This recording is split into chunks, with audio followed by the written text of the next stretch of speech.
From Chesapeake, Virginia, the Lighthouse 100.1 presents Sports Scene. Sports Scene features local, regional, and nationally acclaimed guests and excellent interviews. Follow Sports Scene on Twitter at Greg Bick. Now here is Greg Bicouvaris. Sports Scene presented by HamptonRoadsOnlineMall.com. Sports Scene on the radio each Saturday at 10 a.m. on WPMH AM and FM. TuneIn.com by typing WPMH in the search bar. Tell your friends about Sports Scene. Greg Bicouvaris along with Colleen. Catch up on archived editions of Sports Scene by going to gjbtv.com and clicking the YouTube image on the homepage. Now back to Sports Scene with Greg Bicouvaris. And welcome to Sports Scene right here on WPMH AM and FM. Greg Bicouvaris, glad you're with us. It's a pleasure to talk to Mike Burnop, longtime Virginia Tech broadcaster in football and basketball, former football player. Mike, always a pleasure. How are you, my friend? I'm doing good, Greg. It's good to talk to you and be back on with you. Very good, very good. Here in the Hampton Roads area where so many great players from Virginia Tech have played and are currently playing.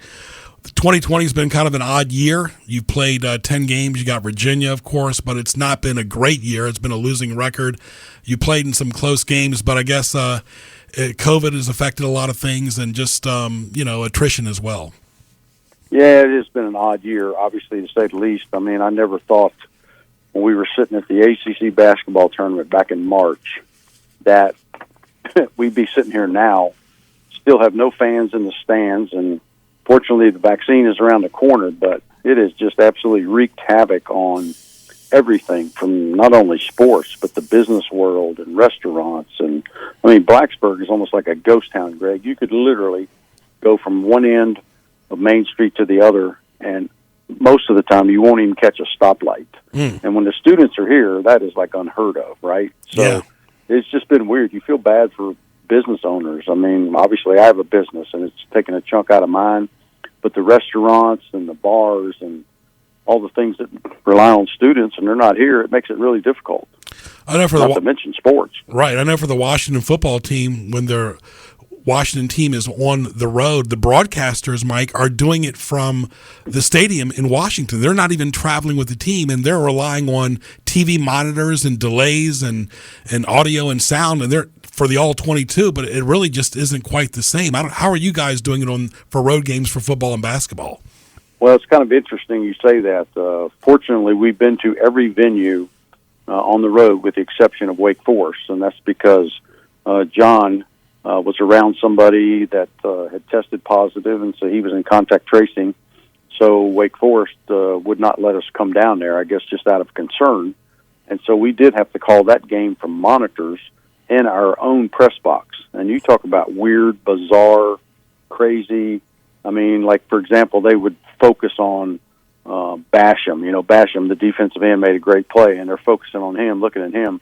Well, the next play is ready to be snapped, and you have no idea who's in the game personnel-wise, like who's in at wide receiver, because they're sitting there focusing on him. So it's really difficult to call a game off of a monitor when you're not there because you just can't see everything. And fortunately, that's the only time we've had to do that. But I'll say this, I think every basketball game we have done this year thus far, I don't think the TV crew has been here one time. They're doing it off monitors, just trying to save time, money, all those sorts of things. So it has been weird. And I don't know what's going to happen in the ACC. I know a lot of these venues we're not going to be able to go to as well. So we may see more of that coming up. Not to mention, too, we're right in the heart of basketball season, still several months to go. But Coach K the other day said, why are we even playing? His team is struggling. They're off to a rough start, but I think a lot of teams are physically, mentally off to a rough start. But you're going to have coaches like Coach K. They've got a lot of clout that are questioning this whole thing. And, of course, like you mentioned in March, the world kind of stopped. I mean, sports did go on, but it hasn't been easy. But, it's just a work in progress for everybody. It changes every day. It does, and you better be flexible. I mean, we saw that all through football season. Obviously, with teams canceling games, I mean, it's still happening. You saw what happened with Michigan and Ohio State, obviously. And, you got to go back to the drawing board and come up with a solution, which they did, which I'm sure makes a lot of people angry.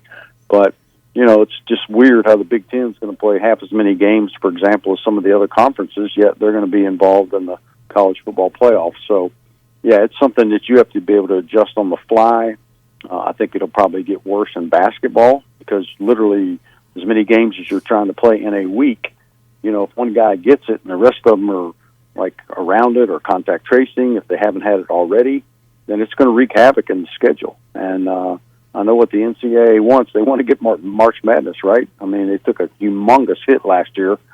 Everybody's in financial trouble. The Hokies, Virginia Tech has done the same thing. They've had to furlough and lay off people and make salary cuts. I mean, everybody's having to work with budgets now. Oh, yeah, it's really tough. And, football is one thing because you're playing, half a dozen games at home, half a dozen on the road. Not this year was less than that. But that's manageable because you can plan a little bit better. Basketball, like you said, there's just too many games. And the reason the NBA worked was after COVID started was because of that bubble. And it's going to be difficult when you're traveling from not only city to city, but state to state. And every rules are different, and you never know if Florida State's going to have it or Syracuse is going to have it. Coach Boeheim's already had it, so it's tough. It is.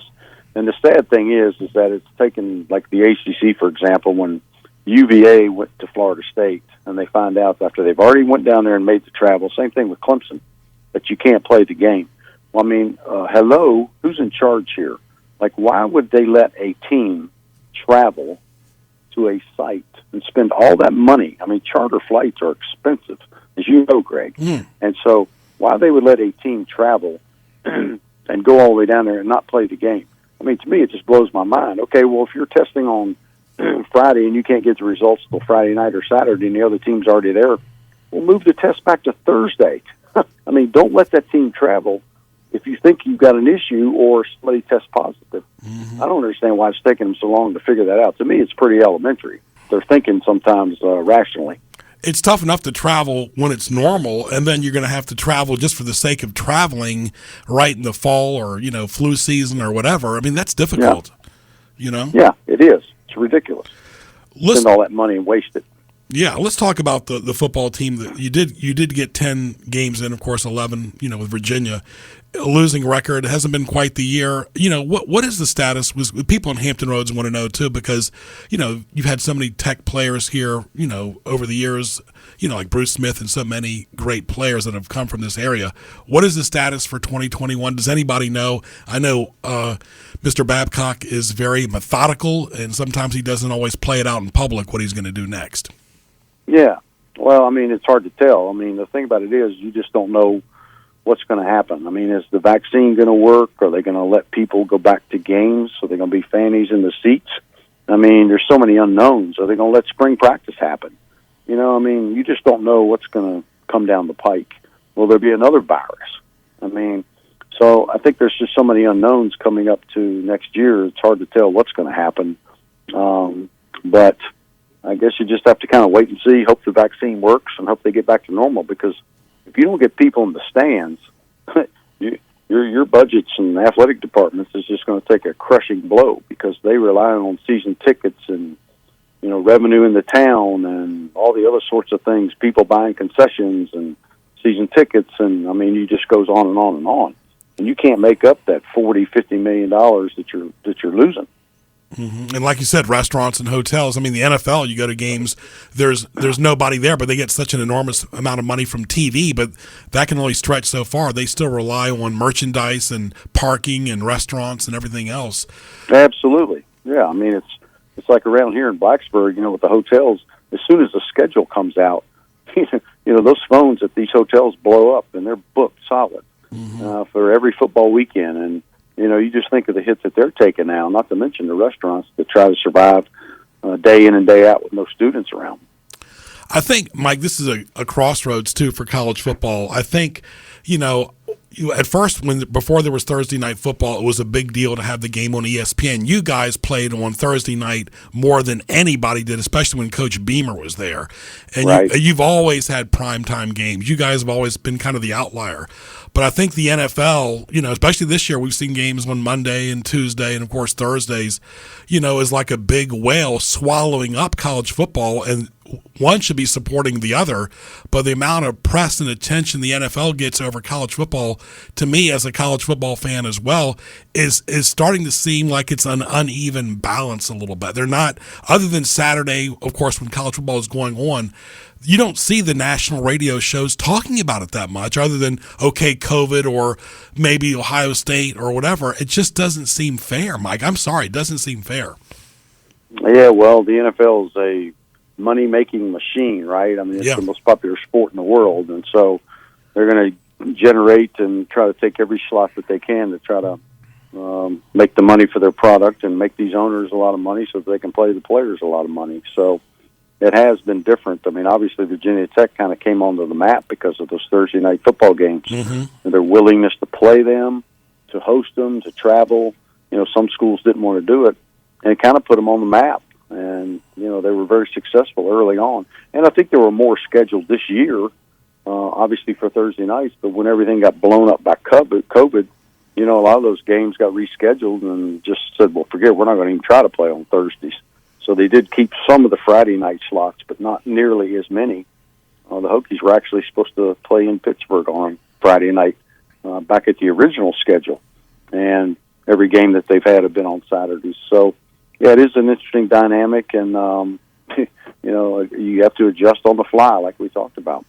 Right. I mean, you've had some good wins this year. You know, you beat NC State, but the Liberty game was difficult in football, and you know you hate. Yeah. And then, of course, you know the Miami game. You were right in there. You should have beaten Miami, but there were games like Pittsburgh and other games that weren't even close. Clemson, you played okay for the first part of the game, and they woke up in the second half.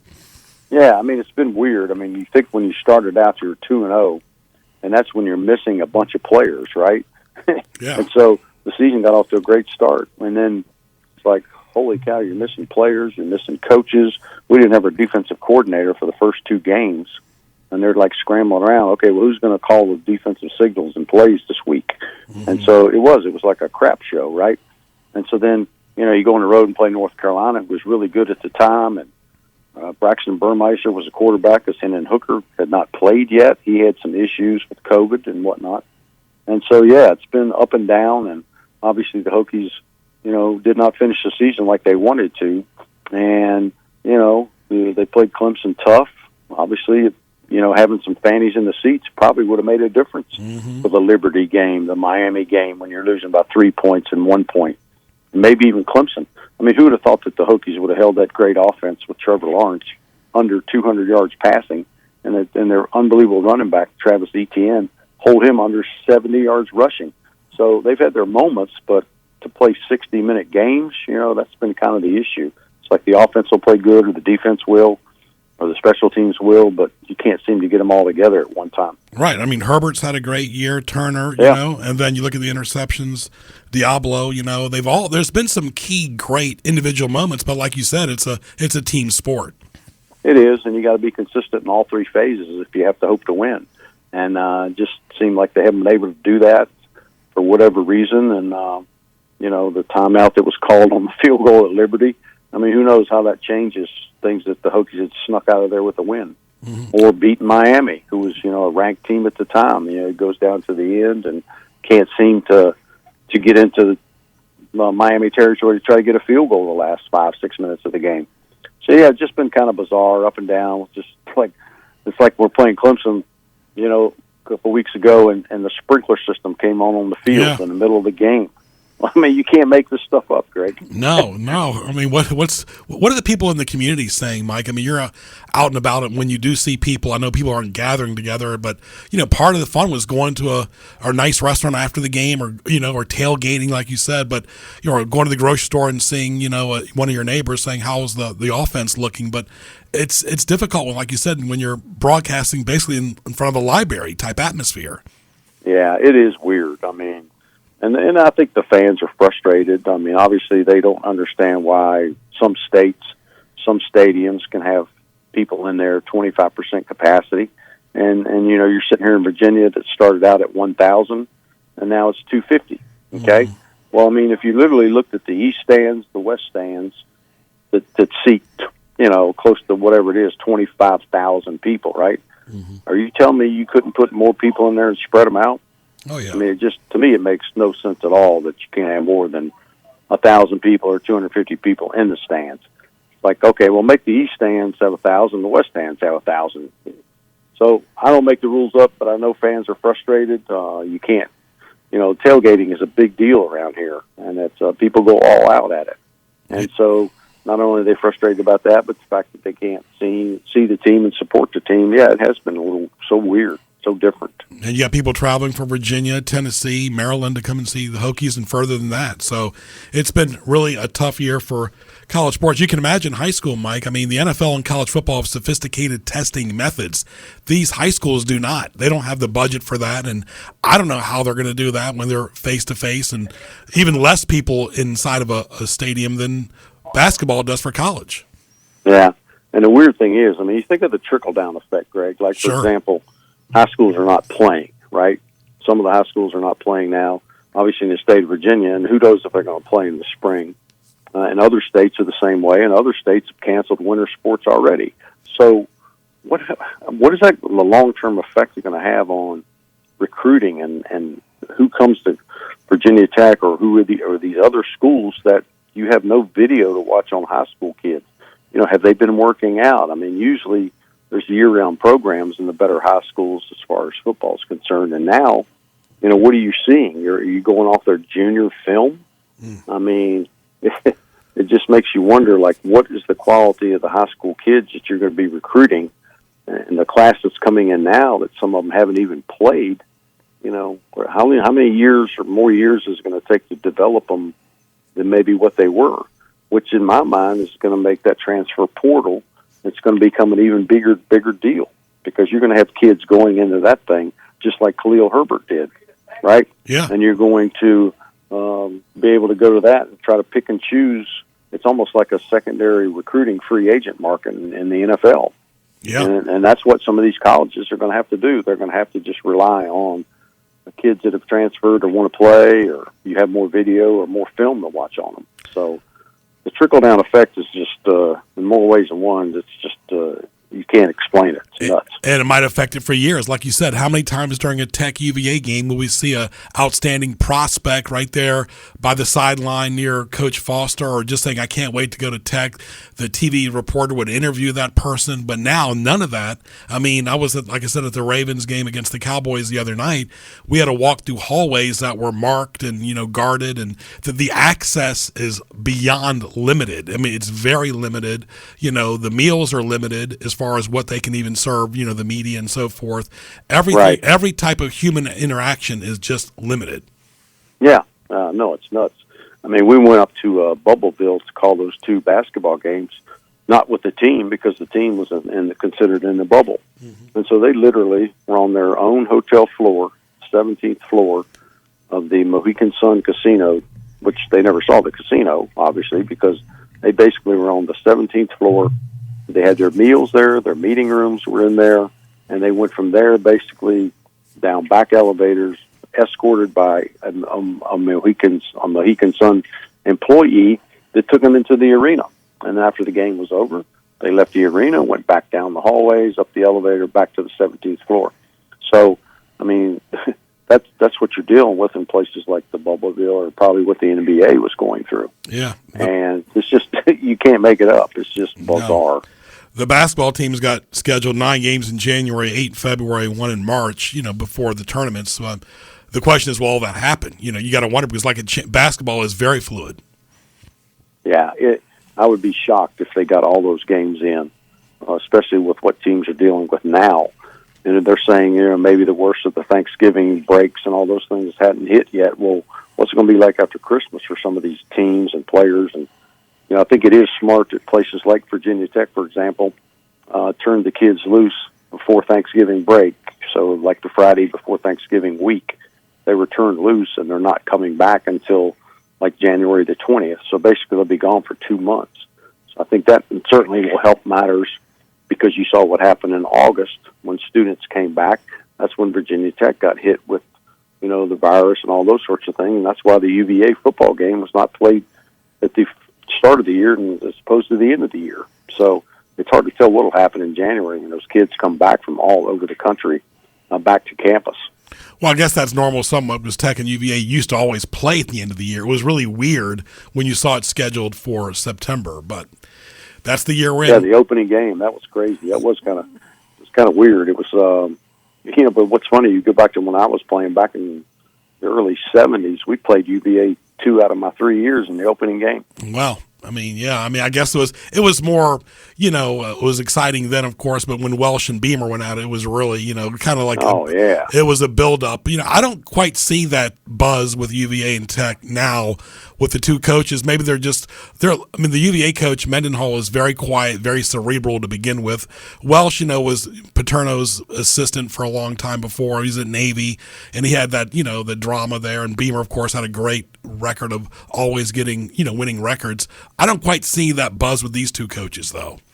Yeah, well, I think that's probably natural when you go from, the coaches that you had there for so many years, like Frank was here 29 years, and you just think about the run they had and whatnot. And so, if these two guys stay here for a long time, maybe it'll get to that point, but you just never know. It takes time to build these rival games up. But, boy, Frank and Coach Welsh, they had to go in there for a while. Both teams were really good, ranked most of the time. You talk about some athletes on the field now. Wow. Boy, it was always an event. Well, Mike, all the best the rest of the basketball season. All the best to you and Lays. Keep up the good work and on the radio, and people always enjoy listening to you here in Hampton Roads. Yep, it was good being on with you, Greg. You take care of yourself. Stay safe out there, and have a great holiday. Mike Burnop, thank you so much. Always encouragement. Always the best. You got it, my man. All right. Sports Scene will continue after these messages. Interact with Sports Scene on Twitter at Greg Bick. Email bicogb@hotmail.com. Now back to Greg Bicouvaris in the Hampton Roads OnlineMall.com studios. And welcome back to Sports Scene. Greg Bicouvaris, glad you're with us at Greg Bick on Twitter. Glad to talk to Brett Bessell. You always hear his name during Johnny Holliday's broadcast with the University of Maryland football and basketball, who went to University of Maryland. Brett, how are you, my friend? I'm doing great, Greg. How you doing? Very, very interesting year for all of us since March Madness. It really hasn't changed too much, but we've had to be very careful and very proactive and very diligent. It has affected the football season tremendously with the Big Ten since you guys didn't start till late October. Yeah, and it didn't give us any time for makeups, because of all these cancellations. They didn't build in any off weekends, so you can't make it up. At the end of the season, and that's been a huge problem, as we found out yesterday when they finally put a waiver in for Ohio State so they could play for the championship game, even though they haven't played enough games. Mm-hmm. I think this year they have to do that because it's been a work in progress every week. It's not just Ohio State, but a lot of teams like Wisconsin have had cancellations, and other college football teams, they moved games back. It just seems like this year it's unfinished business and incomplete. Yeah, to me it seems like the word of the season is stand by, because you never know if you're going to play. Yeah. Last week alone for Maryland basketball, we had 4 separate teams cancel on us in 1 week. We kept trying to get new teams in, and they would say yes, and then they'd have to cancel all because of positive tests. So you just never know when you're going to play. It's crazy. Right. It's absolutely crazy. Yeah, even Virginia in their basketball, they've had cancellations. They went down to Florida State in football, couldn't even play Florida State. It's right. been one nightmare after another. In football, you would think would be easier, Brett, because you're playing so and so many games at home and then on the road. But basketball is very fluid because, there's several games in January and February still yet to be determined. And who knows what's going to happen. Coach K the other day said, why are we even playing? Well, he usually says things like that when he starts off with a losing streak. Yeah, so maybe that had something to do with it. Who knows? Yeah. But, everybody was looking forward to watching Virginia and Michigan State. That gets canceled in basketball. So it's frustrating for everybody. It's frustrating for the broadcasters. It's frustrating for the players. It's certainly frustrating for the fans. And, I don't know when it's going to end. We just have to kind of play it as we go along and hope we get a season in. Let's talk about that, too, because you and I both work in network television. The NFL, they move the games around. It's been inconvenient Monday, Tuesday, whatever, but they still get them going.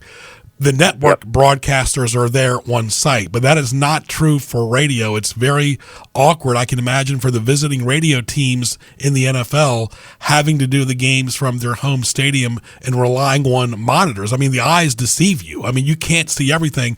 How has it been for college football and college basketball? It's very hard. You're really depending on the cameramen and the directors in the truck. For example, the other day I was actually doing an NFL game up in New York, and there was a long gain. And even though I was in the press box, I was in the back of the press box, so I had no vision of the field. And there was a long gain, and while I was trying to calculate how long the gain was, the camera pulled away, and I didn't know what yard line it was on. So things like that get really frustrating. I think I've done maybe 9 or 10 games this year in football, which is less than half of what I normally would do. But of those 9 or 10, I've only seen the field once. Every other game I've been watching on a monitor, and it becomes a real challenge to try to get the right information, because people at home don't care about that you're not there. They don't know that you're not there. They don't know that you're not seeing the field, but you're trying to give them the same quality you always have. And it's been a real challenge for not only me, but for the announcers and everybody involved. It's really a tough situation, as you well know. Yeah, because TV is one thing. Radio is totally different when you're not there at the stadium, because the network broadcasters are physically there. But in radio, the home team is usually there, but not the visiting team. Let's talk about some of the burning the midnight oil stuff. I was at the Ravens game the other day against the Cowboys. The game didn't end till 11:30. I got in my car at 11:30 and went back to Newport News. Got home late. Talk about some of those stories as far as you, because you're right there in Maryland. You're close to Philly. You're close to the Jets and the Giants. Talk about Rutgers. Talk about some of those where you just said, you know what, I'm just going to leave right after the game stories. Well, it's actually been, in a funny way, it's actually been easier in some ways, since we're not traveling to road games. I'm getting home an hour and a half after the game ends instead of, middle of the night for a night game. So that's been great. But for the most part, it's just been a big adjustment for everybody. But for example, the other day when I was in the Meadowlands, game was over. I was on the New Jersey Turnpike within minutes because there was no crowd. So that's been great too. So there has been some advantage, aside from everything else, the fact that there's no traffic and things like that. But the NFL has done, the best they can do to try to get these games in. I mean, I read the other day, and I'm sure you know too, that this is the first year ever they will have played every single day of the week, which is nuts. I mean, you can't imagine games on Tuesdays, Wednesdays, Fridays now. I mean, it's just unprecedented, to be honest with you. Yeah, the NFL's got a Friday afternoon game on Christmas this year. And, of course, the last couple weeks of the season before week 17, the final week, they play on Saturday games already scheduled anyway on the NFL Network. So, like you said, between the Monday, the Tuesday, the Thursday, they're playing every day of the week, it seems. Right. Another disadvantage for people like us is Fox is a little different than CBS, but CBS is demanding that you get there 2 days early to get a COVID test. Fox has the rapid test, as you well know, and so you don't have to get there quite as early. But for the Jets game Sunday, I had to be there Friday to get tested. So that takes a lot more time out of your day. So you've had to adjust schedules that way too. I mean, last Friday I had a Maryland basketball game at 3. As soon as it was over, I jumped in the car, drove up to the Meadowlands, had the nurse wait for me till I got there a little before 9 and got tested. So I made the window, but it was barely making the window. But luckily she was, let me slide and get there a little later than she wanted to wait. So, everybody's had to make adjustments, and luckily it seems like everybody's trying to be on the same team and know what we're up against and being a little more flexible than they have in the past. Oh, not to mention if your game would have gone into overtime or the traffic or weather or whatever, you got lucky there. So I got lucky. It didn't go into overtime, but there were 50 fouls called in the game, so it took a long time to finish. So, luckily it was close enough that I didn't have to catch a flight, which helped. Talking to Brett Bessell, he's part of the Maryland radio broadcast, works in network television as well. Statistician, of course, done a lot of different things, Maryland alumnus too, but it's been a tough year for everybody, so it's been an adjustment. I mean, football, like I said, is one thing. It's weekly. You kind of can work around your schedule, but like you said, you were up in the Meadowlands. Did you stay the entire weekend? I mean, or did you go back? No, I was actually gonna go back Saturday to work a Maryland football game, but then it got canceled. So I ended up staying, until the Jets game was over, and then drove home. So, I mean, it made it easier for me. I mean, I missed out some games that way, but there was no reason to go back since there was no game because actually Maryland had a football game canceled that day and a basketball game canceled that day. So it was just crazy. It's just nothing like it I've ever seen. Yeah, well, let's talk about Maryland football. I mean, they haven't played many games. They had some promising games, but I'm sure it's been very difficult for Coach Locks to get acclimated to all this. I think it has for everybody, especially when you have so many new players like Maryland has. Just getting them to gel when you don't have a regular practice schedule is tough. With the first game of the year, we played Northwestern, did not play well, got beat pretty badly. Then the next 2 weeks, we beat Wisconsin and Penn State with Tallulah Tagliavola as our quarterback, and he looked really good. But then the COVID hit the team. Next 2 games were canceled. They couldn't practice, and so our first game back after that was almost like preseason again, where they hadn't practiced and they looked like it. So looking for, and then last week, another cancellation, but it wasn't our fault. It was the other team, Michigan. So at least they've practiced this week. So hopefully that's going to show on the field when we play Rutgers. It's totally superseded the bowl season, you would think, too, Brett. I mean, Maryland's played, 4 games this year? Played 5 right now. Well, no, they will have played 5 after, hopefully. Played 4. Doesn't get canceled. Played 4 before the Rutgers game, yes. Exactly. So hopefully if it doesn't get canceled, we'll play 5, which is, it's hard to figure out how good you are when you've only played that few games. Yeah, definitely. Not easy for anybody. And then in the bowl games, they're taking teams with losing records. If the bowl is canceled, so many have been canceled already anyway. Mm-hmm. So it's hard to keep an interest from a fan's perspective when it's just been such inconsistency throughout the board everywhere. I asked this to Mike Burnop, who's part of the Virginia Tech broadcast team. Good man. You know him from the Tech days and the ACC. Yeah, the cardboard boxes and the fake music, that you feel like you're almost in a library sometimes. I mean, it's difficult. Pretty strange. And the fake pumped in noise is just, it's just very, very strange. Yeah. It doesn't seem right. It's almost like glorified scrimmages, except they mean a lot more. But like you said earlier, you get in that car, you're on the road pretty quick, So. Yeah, it's nice not having to worry about getting an exit strategy out of a stadium, especially if you have to catch a flight or something like that. I mean, it makes it very, very easy. That's for sure, no doubt about it. Very good. Well, but it's been a challenge, and we're all getting by somehow. And it's not ideal for anybody, but we've all made our adjustments, and we're trying to figure it out. But as you know, in years past, it's always been a fun thing to do. It's almost like a little more work than fun this year, just because of the challenges that presented to all of us.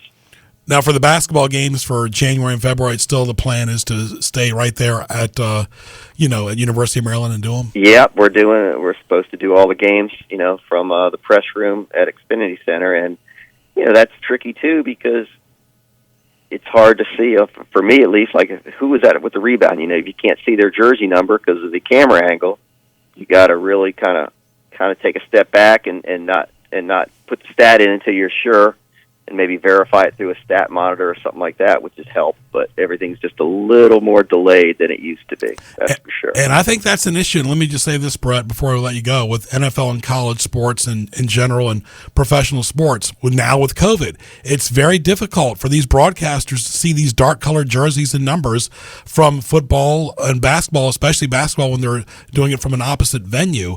Football is tough enough. They're relying on the monitors, but sometimes people who need glasses, and like yourself, or maybe not you necessarily, but people who need glasses in general have trouble with vision, trouble at night, the light's glaring. It's hard to see dark jerseys. It's really hard, and also you're at the mercy of the quality of the broadcast. We did a football game earlier this year at Penn State, and the entire broadcast was on a Zoom broadcast, so it was breaking up. Sometimes you couldn't tell if the ball was caught or knocked down, and it gets very frustrating because, like I said, the fans at home don't care what you're going through. They just want to know what's going on in the game. So it's been a real challenge for that. But when you actually cannot see the field or the court, it's really tough. Brett, safe travels. Thank you for the updates. Always good to learn from you, and all the best for the rest of the basketball season. Thanks, Greg. Hope to see you down the road. Very good. You too. Thank you. Brett Bessell right there, part of the Maryland broadcast team, statistician for Johnny Holiday. Sports Scene will continue after these messages on WPMH. It's now time for Greg's Highlights, presented by HamptonRoadsOnlineMall.com. Highlights, gjbtv.com, hrsmhof.com, HamptonRoadsOnlineMall.com. Browse, shop, visit gjbtv.com. Click the YouTube link for archived shows on the homepage. Question of the day to our esteemed producer and general manager, Colleen. Colleen, what types of dessert do you enjoy the most? Well, I love ice cream and cheesecake, apple pie, any kind of dessert, really, anything with pumpkin in it. What about key lime pie and banana cream pie? Not so much, actually, on either one of those. But chocolate and candy? Chocolate and candy always, yes. Absolutely. All right, that is Highlights. Catch up on archived editions of Sports Scene by going to gjbtv.com and clicking the YouTube image on the homepage. Now back to Sports Scene with Greg Bicouvaris. And welcome back to Sports Scene. Glad you're with us. Greg Bicouvaris along with George McClain from the Marksman. George, how are you, my friend? Doing well, Greg. How about yourself? Very good, very good. Give us an update on the store, the hours, and what's going on as we evolve from December to January. Well, nothing really has changed. So we're going to kind of maintain where we are. Hours Monday through Saturday. We will open at 10 a.m. and we're closing shop at 6. So everything's still we have our our weekly specials on Mondays and Fridays for military and first responders. So everything's we're maintaining the status quo right now. We're all kind of holding our breath to see as this virus escalates, and it seems like it is across the country, and everybody's going back, or I won't say everybody, but a lot are going back to the initial quarantine status. We hope that they don't come in and shut us down again. We've been very fortunate that we've been able to maintain the business through this, so we have our fingers crossed. Talking to George McClain, I guess the biggest thing for everyone, George, is just adjusting on the fly. I mean, this has just been the year for adjustments. Well, very true. And we've got some folks obviously that don't buy into the virus thing, and they just they want to come in and give us a hard time at the door because we don't let them in if you're not going to wear a mask.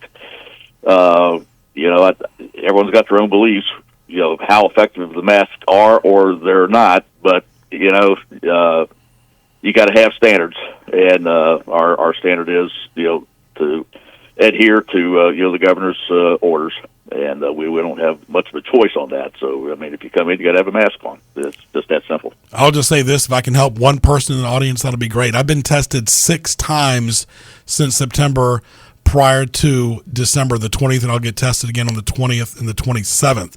Folks, wear a mask. It does work. Stay away from big, large crowds. I don't mean the grocery store. We all have to eat, but try not to mix and mingle too much with people around you because, social distancing is exactly what it is, social distancing. Well, that's exactly right. And, if you don't need to go out, the extreme social distance is stay at home. Don't go out, at all. And I know someone says, well, that's easier for you to say. Well, no, it's not easy for me to say. I'm a 66-year-old diabetic. Yeah. I've got issues. My wife is a leukemia survivor. She's had to have a bone marrow transplant, so she has a compromised immune system. So, I don't want to take a chance that I catch something and bring it home to her because she that all this transplant stuff, she has lung issues, and it would basically, my understanding would be a death sentence to her if she got it. So yeah, I don't want to, I don't want to do that. So we kind of go a little above and beyond what most folks would do, and kind of stay out of the crowds and that kind of stuff. And so far, we're still healthy, meaning we don't have the virus, and hopefully it stays that way.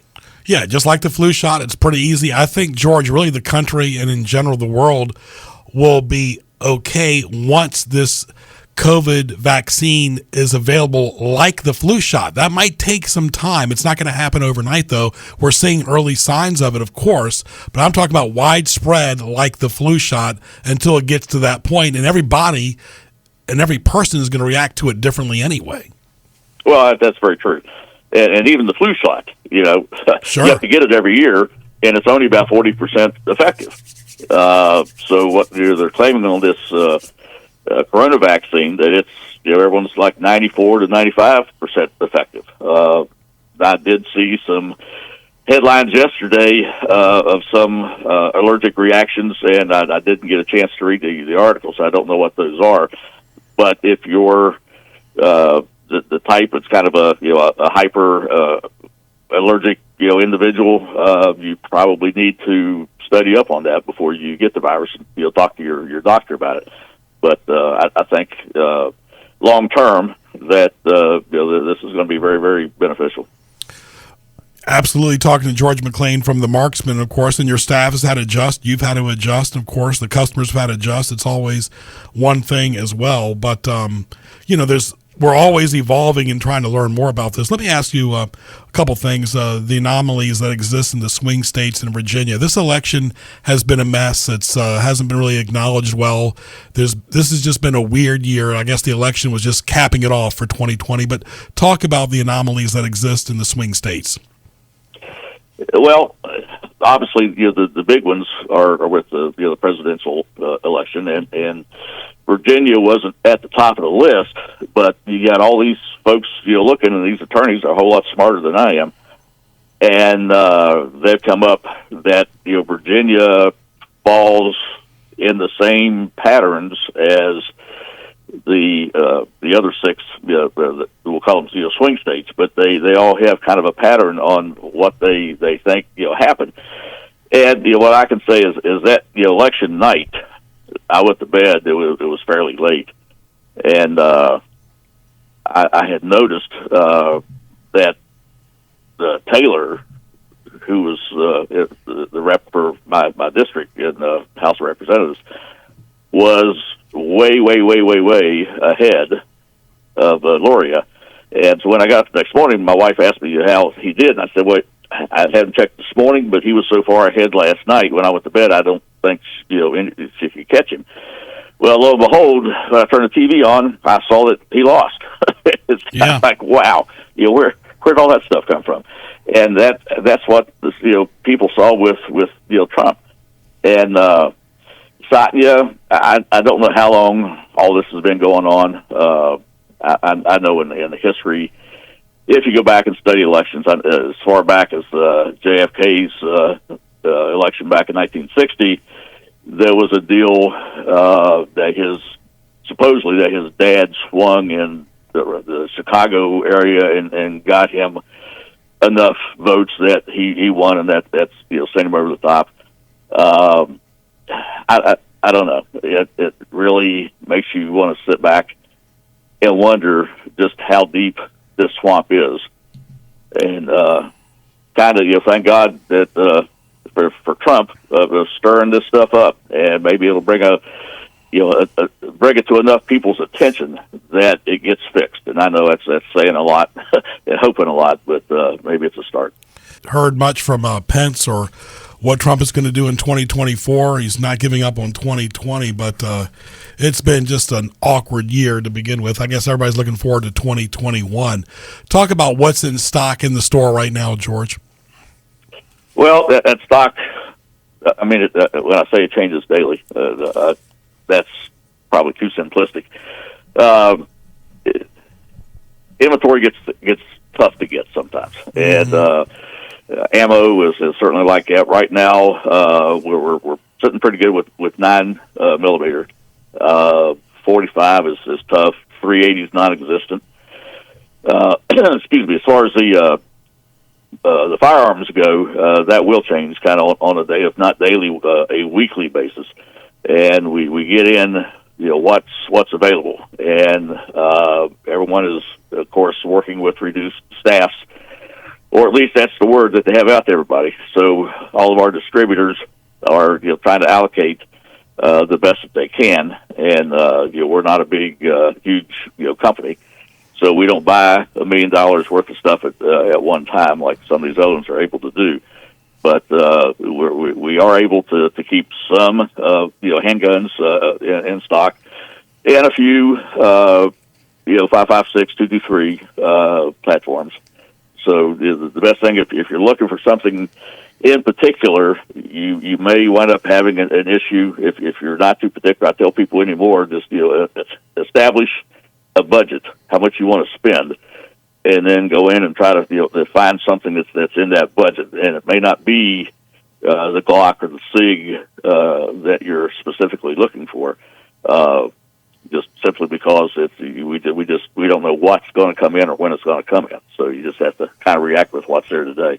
This is no time for instant gratification. Like you said, you got to be patient with the retail people, and of course be patient at the marksmen, because they'll have your best interest in mind, obviously, but people have to adjust, like we've said, this entire 2020 year, George. So, I mean, should people do research online before they buy a gun? Well, a lot of them do, and they should. That would help them out, and obviously help us out as well as far as the educational process. But then you need to check and see who's got what in stock, and that's the other unknown, and you won't know that until the day you actually go to make your purchase. Absolutely. Talking to George McClain. The phone number is 872-4130, located at 520 Industrial Park Drive in Newport News. George, you're convenient to everywhere on the peninsula, and you're right off the interstate as well. Yeah, pretty easy to get to. Exit 250B off of 64, and once you take that, you're only 5 minutes or less from us at that point. So it's easy to find, and if you go on the web, they typically will have a map on there, but it's the web address is the dash. Make sure you get that dash or a hyphen. The hyphen marksman.com is our website, and we also have a presence on Facebook. As much as I dislike Facebook, but we don't want to cut our noses off to spite our face. Mm-hmm.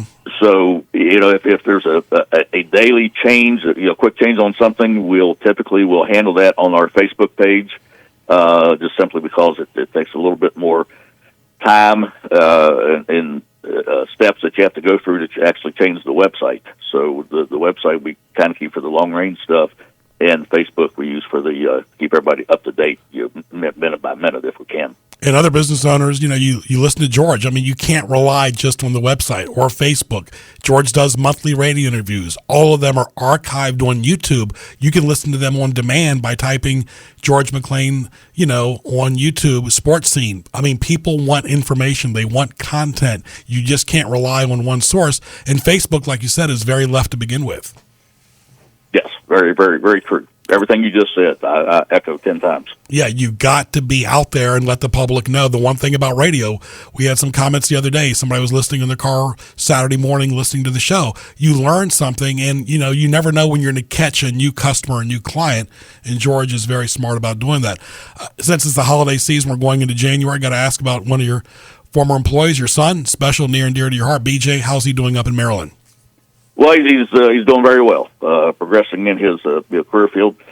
I'm proud of him. He's done great. So they're expecting kid number 4, which will be grandkid number 6 for the wife and I, and but they'll be kind of coming down if everyone is healthy for Christmas for a day or so. So we'll see how that goes. She has to come down for her doctor's is down here, so she's having the baby in Virginia versus Maryland. So that kind of forces the issue that we talk about social distancing, but they're kind of the same way. I mean, he's been going to school, so he doesn't get into the crowds or anything any more than what we do, just with his family. So far, we think it's safe. We go through a bunch of hand sanitizer and all that kind of stuff. So we try to keep it as safe as we can. But no, they're doing fine. He's doing well. His family's doing great, and he's doing a good job. The Marksman is a shooting sports retailer and indoor shooting range located in Newport News. George, are pistols still the easiest things for a new client to buy? Well, when you say the easiest, as far as the process goes, Yes. it's the same. But yeah, I mean, if you're going to start shooting a new person for the first time, I'd just assume you start them out with like a 22 caliber, something that's small caliber that doesn't have a lot of recoil or a lot of noise. Kind of deal. Start them out with that. Go through the basics, the fundamentals, and then start working them up to something a little bit larger. Very good, George. All the best. We look forward to talking to you in January. Thank you for enlightening us and on a lot of different topics today. All right, well, Greg, you take care. Have a Merry Christmas, and we'll talk to you next month. Very good. George McClain from The Marksman, real gentleman, and a great store and staff in Newport News. Sports Scene will continue after these messages.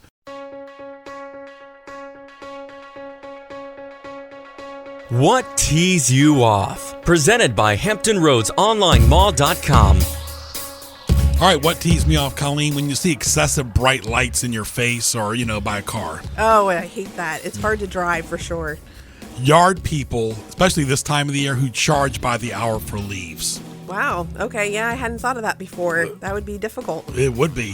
When restaurant people say there's no bones in the fish, yet there's plenty of bones in the fish, especially when you're biting into a sandwich. You always find bones in the fish, for sure. People on social media do excessive checking in. Oh, I'm just checking in. I'm not a hotel, by the way. Oh, goodness. Like, how are you? Yeah. How are you feeling today? Are you okay? Once in a while, that's fine. I enjoy Right. it, but everything in moderation. Sure. All right, I don't mind talking on the phone during the day, but talking on the phone at night or after hours can be very tough. It depends on who it is, I think. I love to talk to my family, but, I don't want to hear from business in the evening hours for sure. Right, and night activities, are very difficult because you've worked all day, you're trying to wind down and then try to go back to work is very difficult. I don't know how they do these night games on television for sporting events that start at 8 o'clock. The human body is meant to exercise during the day, not during the winter time after 8 o'clock. That's pretty late, obviously. That's what tees me off. And welcome back to Sports Scene. Always a pleasure to talk on our sweet side to Miss Brenda Tusing from the Royal Chocolate in Virginia Beach. How are you, Brenda? I'm doing great, Greg. I hope you are as well. Very good, very good. Let's get right into it. What type of any Christmas specialties? I know it's always decorated for Christmas in the store, but as far as chocolate and so forth. We have so many things, and we run specials every week. We do Silver Saturdays through the month of December with something special every Saturday. We have $1 off our gourmet apples sometimes. We do the gift baskets, all that sort of thing. All chocolate is special. You know that. Right. And one thing, too, is the gift baskets, whether it's the holidays or not, seem to be very popular year-round. They are, and you're right. We do not only, themed baskets for the holidays, but we also do your everyday. We do a lot of happy birthday baskets. We do get well. We do a thank you basket. So often that's just a nice little, you want to thank a client maybe, or you want to thank a neighbor for helping out, whatever it might be. We have a nice thank you basket. And then, corporately, we do a lot of corporate gifting as well. So our gift baskets really are year-round. And we do, in the holidays, Christmas, Easter, Mother's Day, all those sorts of things, Valentine's Day. We'll have baskets that are more specific to that holiday. But they're, every day somebody's got an occasion. There really is something for everyone. I mean, really, for young and old, you're going to find something at the Royal Chocolate. Absolutely. And, the whole year has been tricky, but we have done so many things and changed, for example, the way we do. We used to be able to do the children's make-a-bar in our store the first Saturday of every month, but now, of course, we can't invite, groups in, so we've packaged that to go. And year-round, that's a fun thing for kids. Certainly for a holiday, a birthday, they're prepackaged. They're only $12. A child can make, or an adult, can make an entire chocolate bar, really nice chocolate bar, and it includes the packaging. You can decorate the packaging, and there are gummy bears and sprinkles and marshmallows and chocolate chips to use to incorporate into the bar and also to decorate with. So that's something that we've changed. We used to be able to do the chocolate tastings in the store. We are now looking at doing those virtually, selling, the package for the tasting and then doing the virtual class about how chocolate's made and some great information, and then people can actually taste chocolate right at home. So it's very interesting how we've had to adapt. Absolutely, and people are adapting in life and in general and retail, and you got to keep an eye on how many people are in the store. There are things going on that you never thought you had to worry about. Things so far we're good. I mean, we're very diligent about. And we've always been, clean, but now we're super clean. So the list of people, every. They have a whole chores list of things that they do very methodically and routinely, and keeping an eye on not only numbers of people but groups of people. We have the markers on the floor for the social distancing. We do have a beautiful seating area, and right now we're very careful with that as far as seating people not close together. We've spread out the tables, removed a few, that sort of thing. So we're doing our very best. I think we're doing very well in that area. Everybody is masked.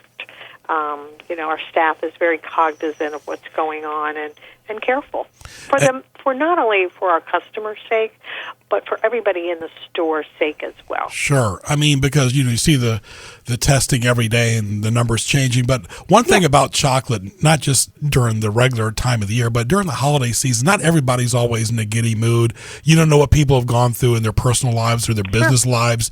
And chocolate can help in so many ways.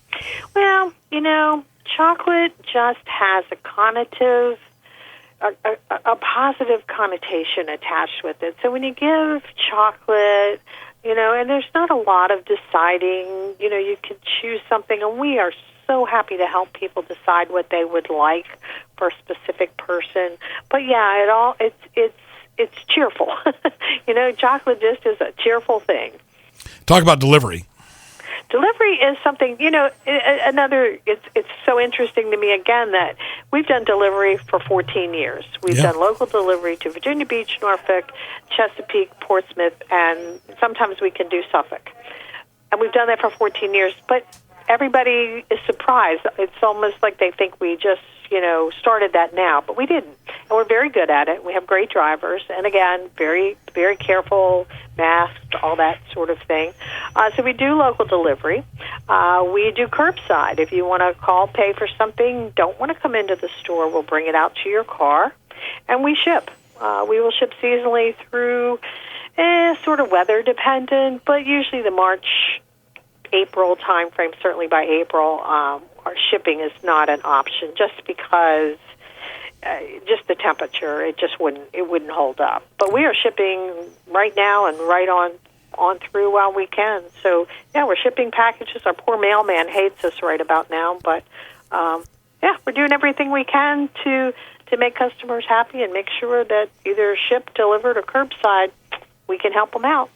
And it's winter, final question, it's winter and hot chocolate season, but talk about those chocolate bombs. We just added a new flavor, and it's a peanut butter hot chocolate. Wow. Oh, my gosh. It's so delicious. Yeah. We have a spicy Maya. We have a regular hot chocolate, of course. We have a peppermint, and now we have a peanut butter hot chocolate. It's so good. We have a frozen hot chocolate, too. I mean, it makes me chilly just to think about it. But it's really good, like a milkshake consistency, but the flavor is just out of this chocolate world.